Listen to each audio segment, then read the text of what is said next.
से होता है। मंच के सामने विराजमान 36 कौम के सभी अग्रणीय, सभी हमारे व्यापारी भाई, युवा शक्ति, आप सभी वर्किंग डे होने के बावजूद इतनी बड़ी संख्या में यहाँ पर आए हो, आप सभी का तहे दिल से स्वागत करते हैं हम टीम रविंद्र सिंह भाटी की तरफ से। हम लोग यहाँ पर इकट्ठा हुए हैं एक 26 साल के युवा को दिल्ली कैसे भेजा जाए और क्यों भेजा जाए। बहुत से लोगों के बीच में ये संशय है अभी भी मन में कि हमको कैसे और क्यों भेजना है रविंद्र सिंह भाटी को। तो मैं आप सबके सामने एक छोटा सा उदाहरण रख रहा हूं। सबसे पहले तो आप व्यवस्था बना के रखें। हर एक व्यक्ति को रविंद्र बनना है, तभी व्यवस्था बरोबर रहेगी। मैं आप सभी के सामने एक उदाहरण रख रहा हूं। पिछले लोकसभा चुनाव के अंदर हमारे रविंद्र सिंह भाटी जैसा ही एक युवा जो कि लद्दाख से जीत के आया था, उदाहरण आपके सामने है। वहां के लोगों ने एक युवा को आगे भेजा था। सेम परिस्थितियां इस वक्त हमारे सामने भी है। और उस बंदे ने, उसकी सीट जो थी पार्लियामेंट के अंदर सबसे पिछली सीट थी, लेकिन उसने जो अपना उद्बोधन दिया था पूरे नेशनल चैनल के ऊपर वो छाया हुआ था। अपनी बात अपनी मजबूती के साथ रखी थी और उसका परिणाम ये हुआ कि देश का हर बच्चा उसको जानता है। 543 में से एक वो भी था, ठीक हमारे भाटी साहब जैसा। और वो बंदा अपने वहाँ लद्दाख के अंदर जहाँ इतनी जनसंख्या नहीं है उसके उपरांत भी कितनी यूनिवर्सिटी लेके गया है, कितने एम्स लेके गया है, कितना रोड इंफ्रास्ट्रक्चर लेके गया है। उदाहरण हमारे सामने है। बिना मांगे माँ भी दूध नहीं देती है, मांगना पड़ता है।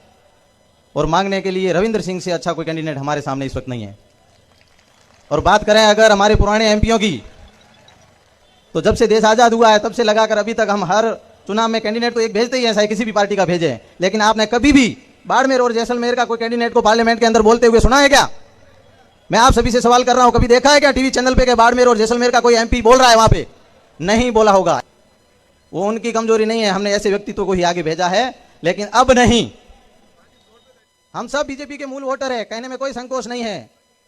लेकिन इस वक्त की परिस्थितियां जो है, हमारा बीजेपी का जो कैंडिडेट है वो रेस में नहीं है। वो 15 दिन पहले ही रेस से बाहर हो गए थे। ये सब चीज हम सबको समझनी होगी। और हमारा जो कैंडिडेट है वो इस वक्त रविंद्र सिंह भाटी जो जीत के एकदम करीब है। हमने थोड़ी सी भी मिस्टेक कर दी तो पछतावे के अलावा हमारे पास कुछ नहीं रहेगा। कुछ समय पहले विधानसभा के चुनाव के अंदर हमारे शिव वालों के सामने भी ये सेम परिस्थितियां थी।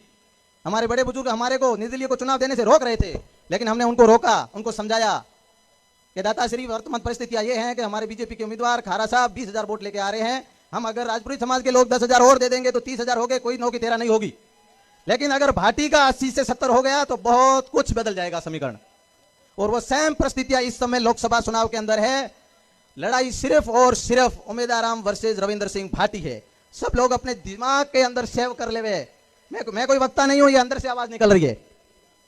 रविंद्र सिंह और उम्मीदवार ये दोनों ही है चुनाव के मैदान के अंदर। इन दोनों में से किसको चुनना है वो आप सब आप अपने घर पे जाओ, शांति से अपनी अंतरात्मा से पूछना कि कौन हमारी बात मजबूती के साथ रख सकता है। और रविंद्र सिंह भाटी को मैं निजी रूप से पहचानता हूं कि उसने न तो कभी जातिवाद किया है और न करेगा। हमने शिव वालों ने तो प्रैक्टिकल देखा है। हमारे भी एक काम पड़ा था, अभी बंदा जयपुर से सीधा आया बाड़मेर तक, एक छोटे से काम के लिए भी बंदा एनी टाइम हाजिर रहता है और वो एमपी बन गया, फिर भी रहेगा। और इस वक्त जो पॉलिटिकल पंडित जो बाड़मेर की ओर रुख कर रहे हैं, आपने सबने पढ़ा होगा, न्यूज के अंदर देखा होगा, ये परिस्थितियां रविंद्र सिंह ने पैदा की है। बाकी बाड़मेर वो का वो था, कोई नहीं आता था, आने के लिए मजबूर कर दिया है। वो के वो नेता कोई पूछता नहीं था बाड़मेर जैसलमेर बालोतरा को। और मैं बालोतरा वालों को तो स्पेशली बोलना चाहूंगा कि हम बाड़मेर और जैसलमेर वाले एक अच्छी लीड के साथ रविंद्र सिंह को बालोतरा भेज रहे हैं। अभी आपके ऊपर एक बहुत बड़ी जिम्मेदारी है, जातिवाद से ऊपर उठ के मतदान करना है। जो इस वक्त धर्मगुरुओं के इर्द गिर्द जो बड़े पॉलिटिकल पार्टी के नेता घूम रहे हैं ना, ये धर्मगुरु भी वहीं पर थे, ये मंदिर भी वहीं पर थे, लेकिन कोई नहीं घूम रहा था। रविंद्र सिंह ने मजबूर किया है।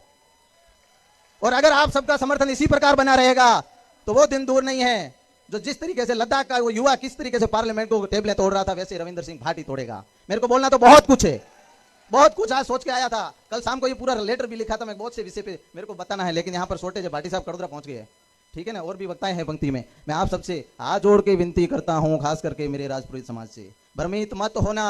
सोशल मीडिया पे आपको विचलित किया जाएगा, कुछ इफ्तार पार्टियों के फोटो भेज के आपको विचलित किया जाएगा, 2 हेड पंप के नाम पे विचलित किया जाएगा, बहुत सी चीजें आएगी। लेकिन इधर से इधर जाने देना, एक ही लक्ष्य रखना है, रविंद्र सिंह भाटी। और ऊपर वाले की कृपा से आपने नीचे ये बोर्ड लगा हुआ देख लिया है। आज दोपहर को 2 बजे ये चिन्ह हमारे को मिला है। ये भी ये प्रकृति का आशीर्वाद है कि वो का वो चिन्ह हमारे को मिला है। किसी को समझाने की जरूरत नहीं है, वही बटन है, वही नंबर है, वही बटन है, बस भसीड़ बोलाना है। सब लोग तैयार होने भसीड़ बोलाने के लिए? जातिवाद की पर्ची जेब में डाल देना, ये किसी एक जाति का नहीं है। यहीं पर मैं अपनी वाणी को विराम करता हूं। बहुत बहुत धन्यवाद।